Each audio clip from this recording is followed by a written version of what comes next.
Good day to all of you. This is Narendra from Sanatana Yoga Academy. Today I wanted to share with you inversion asanas. Asanas are what we normally would call poses in English. So inversion asanas in yoga. So before I start demonstrating some of the asanas, I want to share with you what exactly is an inversion asana and some of the benefits, and who should watch out or perhaps even avoid doing inversion asanas. So in a technical sense, you could call any pose or asana where your heart is higher than the ground from your head, or in reverse, your head is below the heart. Those can be classified as inversion asanas. So what happens then when your head is below the heart? The head is obviously closer to the ground, blood rushes to your face. So remember that there are a lot of benefits, but there are certain people who should avoid doing inversion asanas. People with glaucoma in the eyes, people with high blood pressure, and also sometimes people with lower limb injuries, because you will need to mobilize your lower limbs. So sometimes if you have lower limb injuries, perhaps in your knee or ankle or foot or even in your hip, you will have to avoid or seek medical advice before you start. So that's in terms of what you should watch out for. Now I'll come to the benefits. Benefits of inversion asanas are numerous. Some of the general benefits of the various inversion asanas which I will share with you today are initially flexibility, then muscle strength, and you will see why the muscle strength improves. So it's flexibility, muscle strength, and extension of your hip and knee joints, improved blood circulation, improved uptake of nutrients and oxygen at a cellular level, and also increased alertness and focus, and improved mood. Inversion asanas are said to release good hormones such as dopamine, serotonin, and a whole heap endorphins, which improve your mood and alertness. So this is some of the benefits. In addition to this, it also improves the flow of your venous blood, which means blood that has been already circulated to the cells and it has to return to the heart for reoxygenation in the lungs. This is called venous blood. So it improves the venous blood towards your heart. Okay, and because you are inverting, so most of the blood, venous blood in the lower limbs will come to your heart. And also equally importantly, improves the lymphatic drainage. So the lymphatic system is basically the waste that's produced at the cellular level, and they stagnate around the body, and the lymphatic drainage system is similar to our sewage system. There are a lot of branches that bring the lymphatic fluids to the lymph nodes, and from there to the heart, or sometimes even to the to the kidney.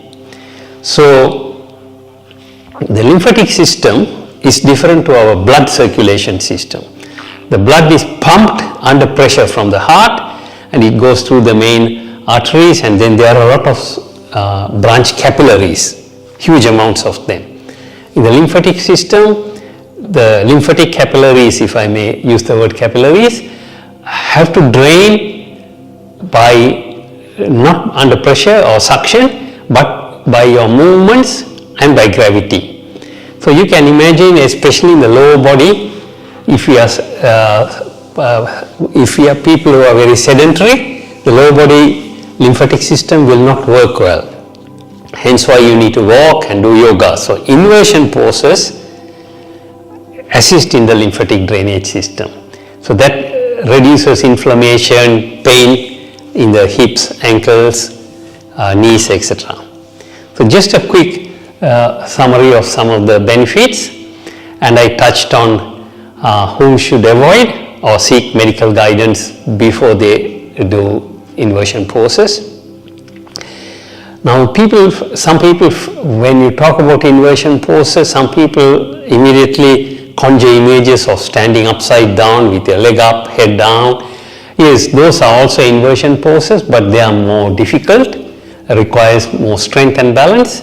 But there are many other inversion poses that can be done day to day, and I am going to show you some of them today. So let me start with some of the poses now. Before I start on the poses, I want to remind you that you must always warm up in any physical activities, including yoga. I've already finished 1 hour session of yoga and yoga teaching, so I have already warmed up. Please look up my channel, and there is videos on how to prepare your body, which is basically warming up when you do yoga. Look at it and do all the joint movements to stretch your muscles, warm up your muscles before you do yoga.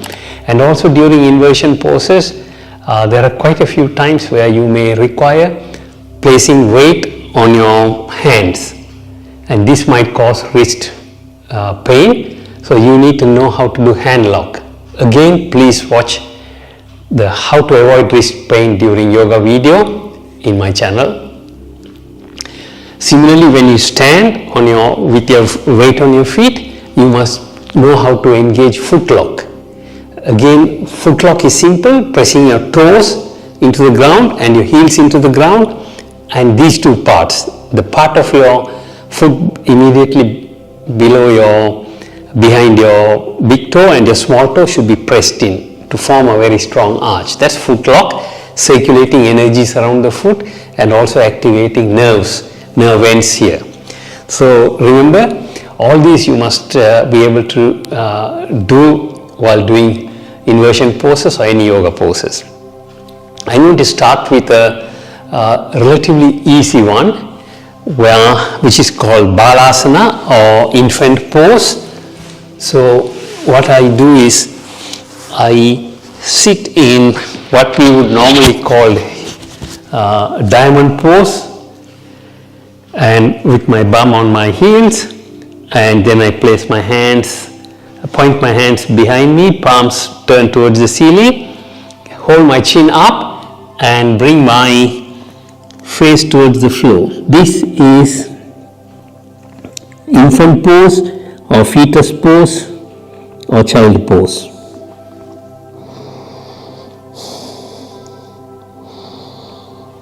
Take deep abdominal breathing. Inhale gradually all the way into your stomach, puffing it out deep, then draw your stomach in to exhale. Stay in the pose for at least 5 cycles of inhale, exhale.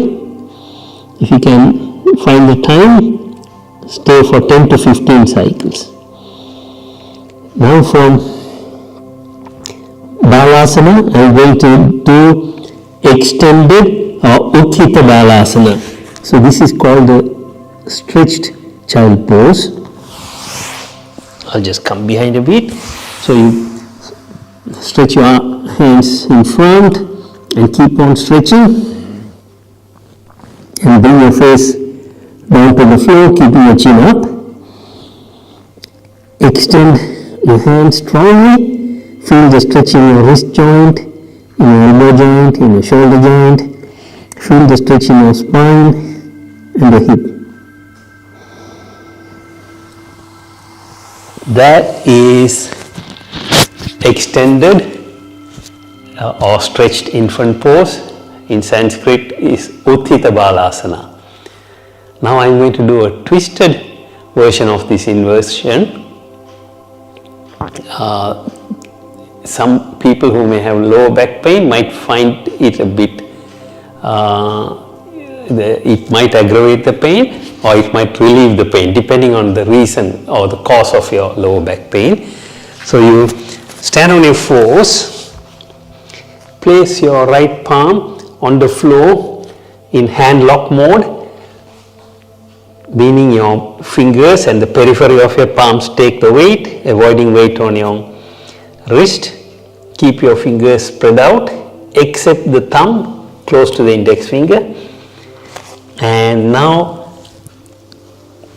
standing with your knees hip width apart, push your left hand under your right hand, look sideways, gently lowering your left shoulder toward the floor. This is twisted infant pose, Utthitabalasana. Standing here for 5 counts of inhale, exhale. Make sure you take the weight of your body on both your hands. Avoid putting weight on your head. And come up and repeat the same thing on your left side.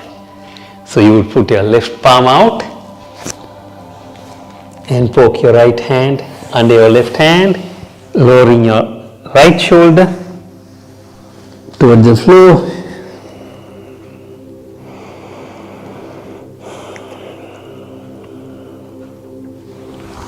And maintain the pose for 5 cycles of inhale, exhale. So that's one. Now we are going to do downward facing dog or Adho Mukha Svanasana. So you stand on your fours, palms directly under your shoulders initially. Keep your knees hip width apart. Then push your hip up and stand on your toes and ball of your feet. Then gently lower your heels towards the floor. Let your head hang loose like a fruit from a tree. Don't hold your head up, just let it hang loose. Consciously push your hip. While you are pushing your heels down to the floor, push your hip up towards the ceiling and the head down towards the floor mat. So you get a stretch in your spine, in your hamstring muscles behind your legs, behind your thighs, your calf muscles. And make sure you maintain your hand lock. Stay here, doing deep abdominal breathing.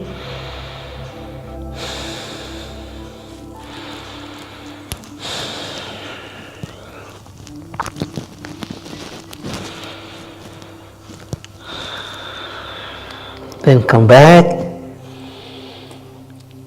and we come to diamond pose.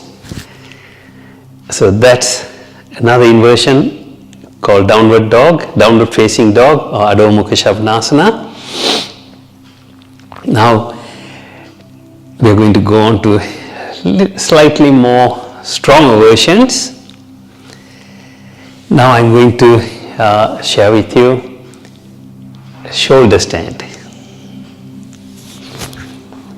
The shoulder stand.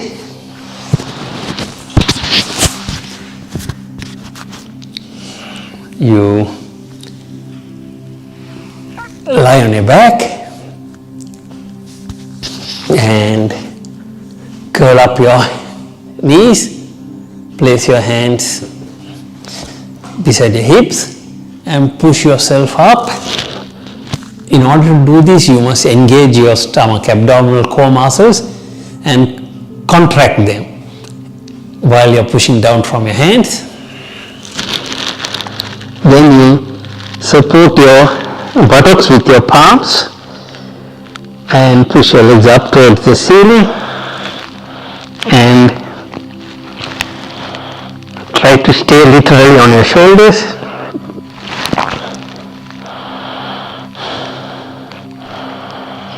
So technically this is called Sarvanga Asana, supported shoulder stand. This is one of the most important poses in yoga and you must try to master this.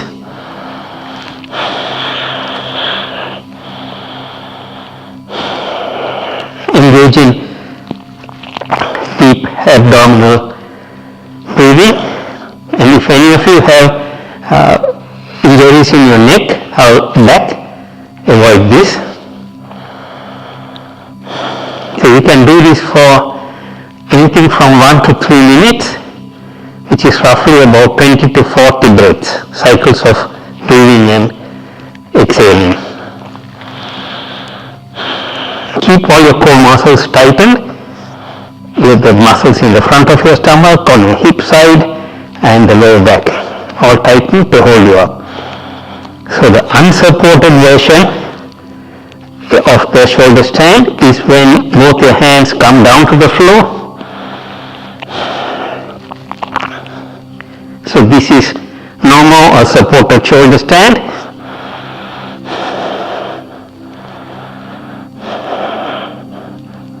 And from here I'm going to come down gently, bring your thighs towards your chest and slowly release yourself up and come back. So I demonstrated to you the shoulder stand and the unsupported shoulder stand. Now everybody may not be able to do this, so you can do what is called the Viparita Karani, which is the leg up the wall. I will demonstrate that in a minute, but before that I want to show you the Plow Pose. Plow Pose has also a lot of benefits. It really lengthens your spine, makes it more flexible, improves your thyroid and parathyroid function. So in order to do the Plow Pose, you still go back to shoulder stand. So go up, push yourself up and come into supported shoulder stand, and then gently lower your legs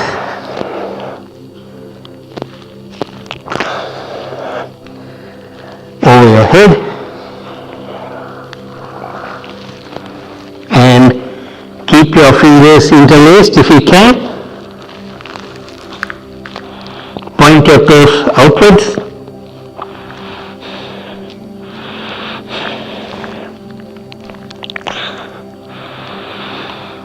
If you want, you can also support your buttocks with your palms initially. Keep all your core muscles tightened. You can hold your buttocks with your palms, or ideally or traditionally you interlace your fingers.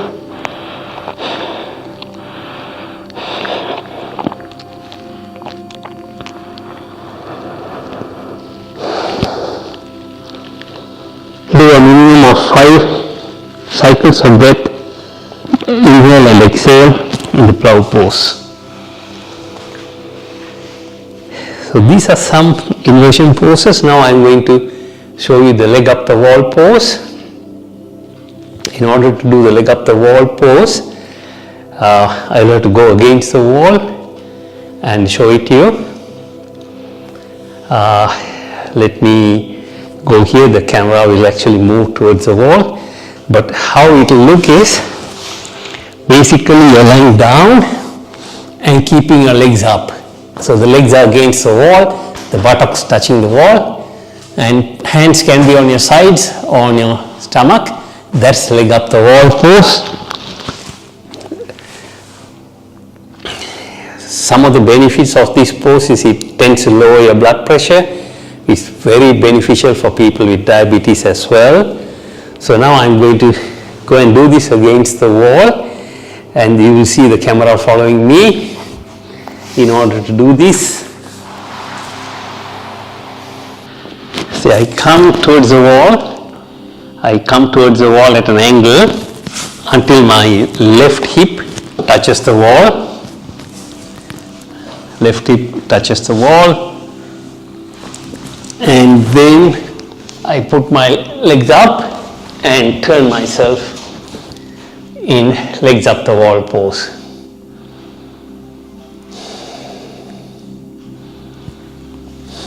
This is legs up the wall, and you should ideally stay here for 5 to 10 minutes, especially those who have high blood pressure.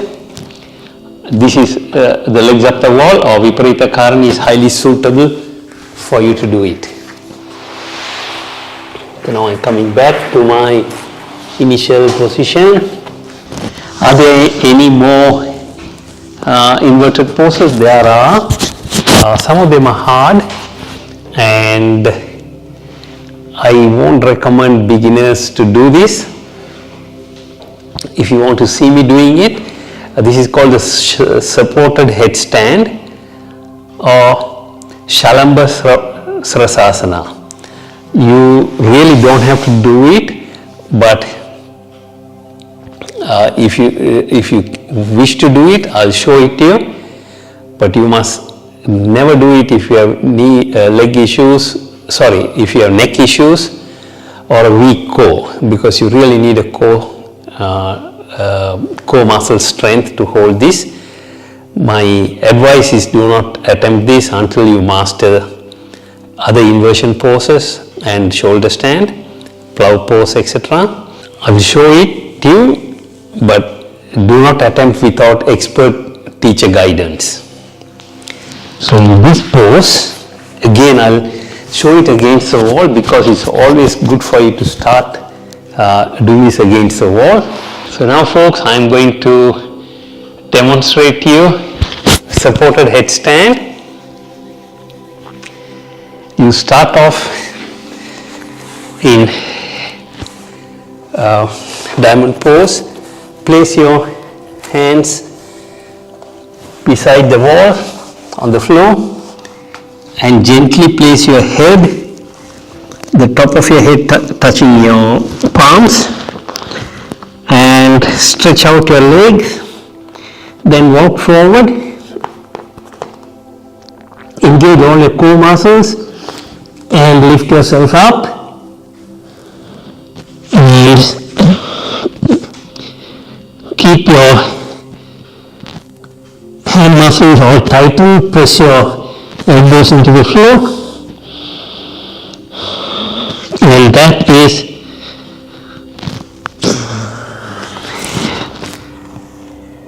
supported headstand, folks. My advice is do not attempt this from home, only attempt it with an expert teacher guidance, and unless you have very good core strength, do not attempt. Don't get children to do this, especially when they're young and unsupervised. So this is the end of the inversion sessions, folks, today. If you like this video, please click on the thumbs up icon, press the subscribe button, follow us on the Facebook and our Instagram, and look out for my blogs, our upcoming workshops, both online and face-to-face, on our website. And I take my leave from you now. Thank you. Wishing you prosperity, peace, happiness and abundance. And namaste. I bow down to the inner divine within you and me.